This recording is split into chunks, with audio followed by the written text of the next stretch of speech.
Okay, let's transition into 5G. Let's talk about 5G because this whole thing when I think Trump tweeted out something in 2014 and he said, remember, China is not our friends or not our ally. And he got like 300 retweets. It wasn't something big. He tweeted this back in 2014 or 2015. And then all of a sudden, one day, everybody in the news is talking about 5G. And prior to that day, we weren't really talking about it. All of a sudden, hey, we got to be the leader in 5G. I'm like, 5G? So I'm going to start looking 5G. Okay, 1G, 2G, 3G. 1G is the regular phone back in the days. 2G is whatever. 3G is the iPhone, and then 4G is the latest phone. And then now 5G is going to be changing the game. And most people go to, 5G is just a faster phone, right? Because that's what initially, we've always seen the G linked to a phone. Oh my gosh, I can download a movie in 3.6 seconds now on Netflix, a 2-hour movie, where before it was 3 minutes or 6 minutes, whatever, right? When you think about 5G, what do you think about of 5G and the capabilities and what it can really do to whoever that has access to it? That's a good question. So if you go back to 2007 when the iPhone came out. 2007. The top 5 in market cap were AT&T, General Electric, Microsoft, ExxonMobil, and Shell. Right? The phone comes out in 2007. I had one, 3G network. It's not a very good experience. 4G network comes out. By the way, we're the second country in the world to build a 4G network.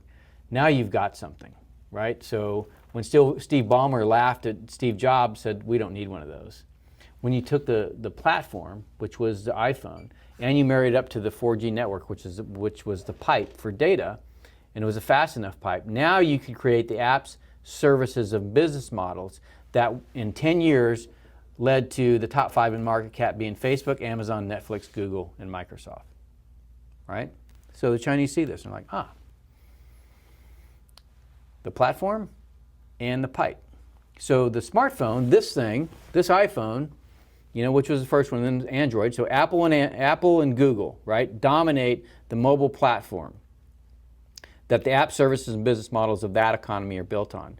Now look at the iPhone. It's a hardware, software, tightly integrated, closed-walled system like Steve Jobs liked, and the data was encrypted. Why was the data encrypted? Why did San Bernardino happen? Because Apple's an American company, right? They know you want privacy. They encrypt their phone. So now you've got the platform, and Android also went on to encrypt their platform. So both encrypted, right? So private devices. Take the cloud away from it. Just look at the device itself. Sure. It's meant to be a private device. Right. Why? It's American product. Fast forward, to 2009. China starts to look at that. Says, okay, we want to dominate the next level, right?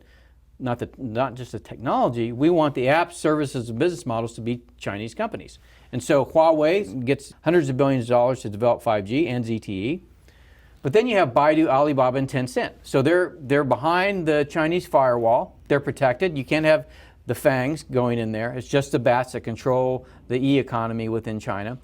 And then you start, at the same time you're developing 5G, right, the platform, and I'll get to that in a second, but you're also developing Baidu, Alibaba, and Tencent. So now when you walk into, and you're starting to see the emergence of the 5G world in China. So you walk into a restaurant after you've ordered your food, and a camera picks you up, and you say, hey, David, welcome, here's your food, right? So you're starting to get the feel of what a 5G world is. And what is a 5G world? The platform is the network. So this is mobile computing paired with a pipe. 5G is computing and networking combined on the same platform. So this goes away. You walk outside your door and you say Uber. You don't get on your phone and say, I want an Uber. You just say Uber. Camera picks up your face or a microphone picks up you. Come on. That's what 5G is. That's what 5G is. And then the Uber shows up. There's a camera on the car that sees you, knows who you are, don't have to ask you your name. You get in and you go to wherever you want. You get out and you go do whatever you want. So in this world, in the 4G world, this is a platform. It's yours, right? You don't want to be part of that, all of that data. Remember we just talked about how do you influence society? You don't want all that data to be out there about what you're doing. Just don't carry one of these, right? Just opt out. In a 5G world, you cannot opt out. Who owns the data? This, you could conceivably say, you lease the data on here you own. If you're getting Google services, you don't own that data. But in the 5G world, not only can you not opt out because it's built around the city, it's not in your phone anymore. Not only can you not opt out, you don't know who owns the data. Everything that you do can be watched. And for every person by 2022, there's going to be, there's 2 cameras for every person. There's two people for every camera in China by 2022. They have 1 billion right now on surveillance. Right, A billion right. cameras in China right now. With artificial intelligence for facial recognition, right? So all of this is getting built right now in China. And who's helping them do it? Microsoft, Google, right? All of these companies that want to deploy this world into our country. So Baidu, Alibaba, and Tencent, that's where the world goes. It goes from 2007, AT&T, GE, and Microsoft to the FANGs to the BATs, right? Who owns the pipes?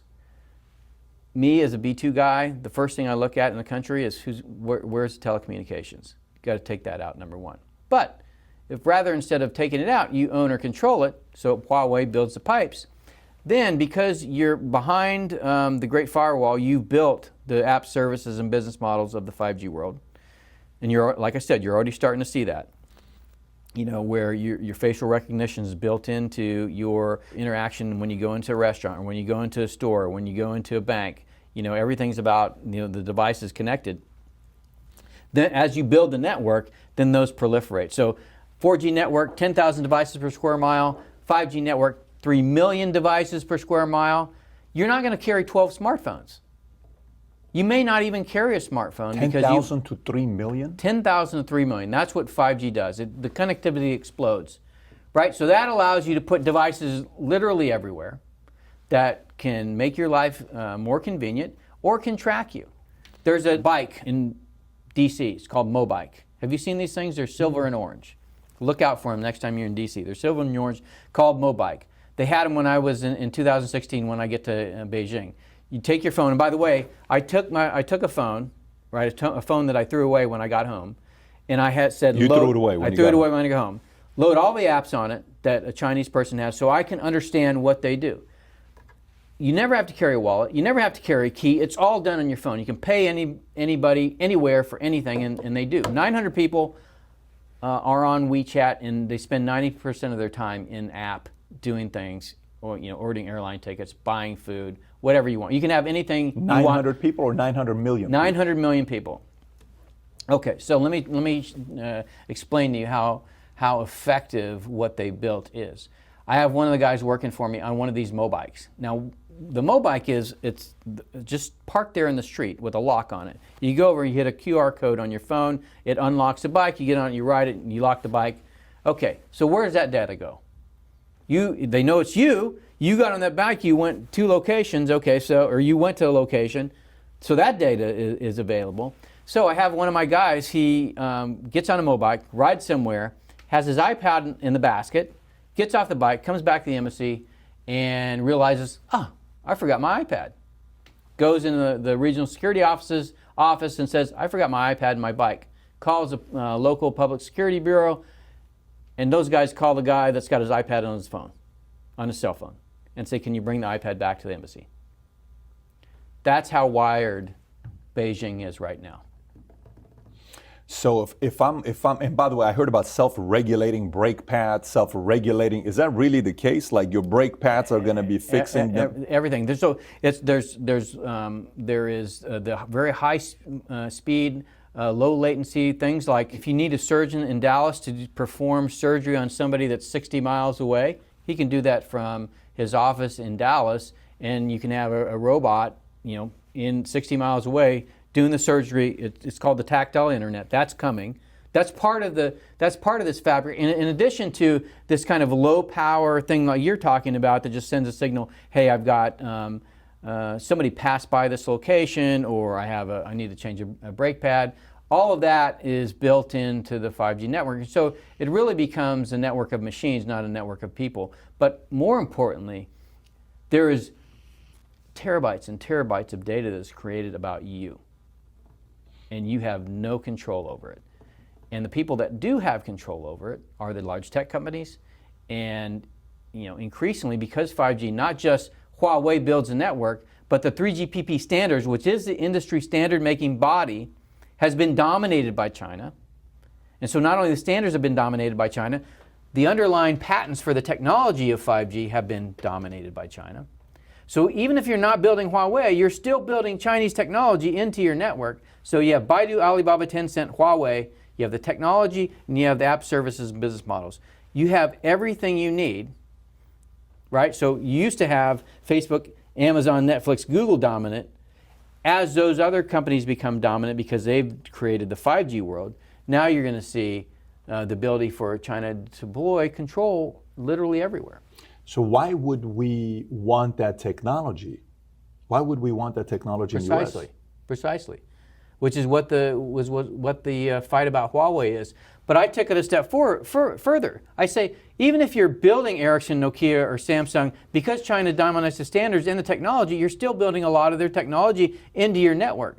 So rather than doing that, build a military-grade network and deploy that for the people. Give them access to the same type of protections that we give our military access to, because we don't want their data to be spied on. So for me, I look at it from this standpoint, because then I'll give the other side of the argument. I'm curious to know what you'll say about it, because the whole Made in China 2025, and you read the article and you kind of look at the stats and you see how Droid is from where? The operating system is from South Korea, I believe, right? It's Samsung is from South Korea. Apple iPhone is from US, and then you have Huawei, NZT, all these guys are from NTZ, I think, is it called, right? Is that what it's called? ZTE? ZTE is what it's called. NZT is Limitless with Bradley Cooper. My brain went to a whole different place. So you have Huawei from China that they're making this phone, right? Okay. On the 5G side, if I'm looking at this, okay, they're saying China's going to be ready to deploy 5G 2020. And everywhere else, they're not going to be ready till 2025. China's ready 2020. We're not ready till 2025. How much of a penetration in the marketplace can China get having access to 5G 5 years before us to get it going, versus us not having access? Because Qualcomm, everybody, you talk to them, no, we're not ready till 2025. We're not ready till 25. How much of a negative impact is it going to have on countries outside of China, the fact that they're starting in 2020 and most of us want till 2025? Well, I think they've signed up something like 90 countries to deploy. I saw 57, but maybe it's 90 countries now. It's moved towards more. Except U.S., by the way. Except the United States and Australia. Yeah. Everybody else is, there's some hemming and hawing them. There's some, of course, saying no.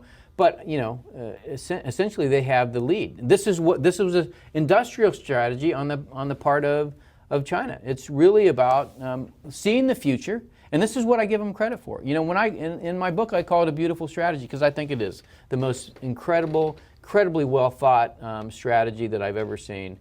And it probably will go down in history as one of the greats. And it is smart for them to figure this out. But even if we have it, would we use it? We probably wouldn't use it even if we have it anyways, right? I think I would be terrified to have, to use it. And I think, the good thing that we have is that our telcos here are so burdened with debt that they're slow to deploy 5G anyway. But if we got it, let's just say we have access to it, okay? Would the voters vote for it to be deployed? Because if you need 2 cameras per, let's just say, because you need that technology as well. It's not like day one we have it, hey, we got it, let's have the server, we go use 5G, turn it on, it's a switch. It's a lot of development for us to be ready with the camera, with all that technology to be created. And they're saying there's some threats to it as well with health. It may not be even healthy for you to have 5G. Yeah, but our guys are over there working with the Chinese right now building it. Right? They're helping them design the algorithms. They're helping to design a lot of the technology, because they've moved a lot of their design facilities over there because there's so much data. And you can go to Baidu and say, I just need tons of data so that I can run, work on my algorithm. So, it's not like they're not already working with the Chinese. Our companies are working with them to build this stuff. Do you think a form of Trump's negotiation with tariffs is a way for him to expect them to give access to 5G, where I'm not negotiating with you until you put that to us and help us speed up the process as well, or no? You don't think that's one of Trump's... So again, let's just go back to what 5G is. It's beamforming antennas with software-defined radios and software-defined networks. We've been working with that stuff in the U.S. military for years. We have the technology. We don't have to go to China. China doesn't necessarily have all the best technology. It's just we have all this technology we haven't commercialized. So we just need to turn around and put it out ourselves. Then why are they saying that we can't do it till 2025? Because the companies that do it, the equipment manufacturers, we don't have any more. We don't have any commercial equipment manufacturers. We have companies that work with the Defense Department. We don't have any that build for commercial telecoms. Now, Ericsson, Nokia, Samsung, they still build equipment. But again, as I said, they're so in partnered with China, except for Samsung, which pulled out for device manufacturing 3 or 4 years ago, but not equipment manufacturing. They're also corrupt, or not corrupt, but essentially having Chinese technology built into their systems.